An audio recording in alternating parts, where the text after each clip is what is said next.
Samajwadi party के राष्ट्रीय अध्यक्ष अखिलेश यादव ने उत्तर प्रदेश स्थित सुल्तानपुर में मंगेश यादव मामले पर बड़ा सवाल उठाया है। उन्होंने कहा कि ये घटना नहीं, हत्या है।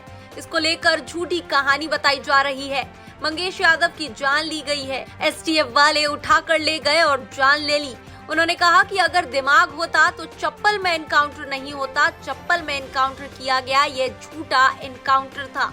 सबसे ज्यादा एनकाउंटर पीडीए परिवार का हो रहा है। बीजेपी वालों ने यूपी को फर्जी एनकाउंटर की राजधानी बना दिया है। राजधानी लखनऊ में प्रेस वार्ता के दौरान सपा नेता और पूर्व विधायक पवन पांडे की ओर से अयोध्या में जमीन लूट के आरोप भी लगाए गए।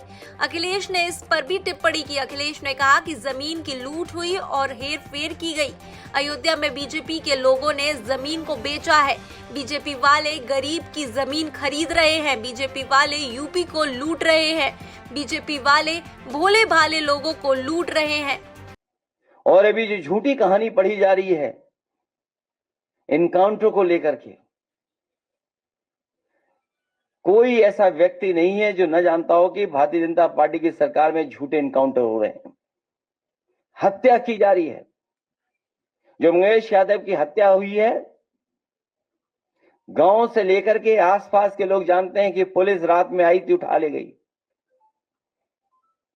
पुलिस उठा करके लेके गई एसटीएफ। 2 साल बाद यूपी में जब सपा की सरकार आएगी तो अयोध्या को वर्ल्ड क्लास सिटी बनाएंगे। सरकार ने कोई कार्रवाई उस पर नहीं की और उसका परिणाम यह है कि अधिकारी और भारतीय जनता पार्टी के लोग मिलकर के लूट में लग गए हैं। और जहां लूट होगी वहां विकास नहीं होगा। जहां लूट होगी वहां विकास नहीं होगा। और हम अपनी पार्टी के नेताओं का धन्यवाद देते हैं कि अयोध्या का काला चिट्ठा लूट का जो उन्होंने आज बताया है, वो जानकारी दी है, ये केवल अयोध्या का नहीं है।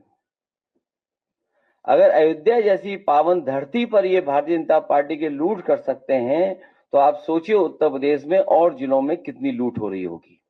कि 2 साल के बाद जब सरकार समाजवादियों की आएगी, अयोध्या को वर्ल्ड क्लास सिटी और किसी भी हमारे गरीब किसान उसका नुकसान नहीं होने दिया जाएगा। उनकी ज्यादा से ज्यादा भरपाई की जाएगी। और अगर सर्किल रेट भी हमें बढ़ा करके अगर अयोध्या वासियों को मुआवजा देना पड़ा तो सर्किल रेट बढ़ा करके उनको मुआवजा दे करके उनके घर परिवार में भी खुशहाली लाने का काम करेंगे। बता दें कि जैसे जैसे यूपी में उपचुनाव नजदीक है वैसे वैसे आरोप प्रत्यारोप की जुबानी जंग बढ़ती जा रही है।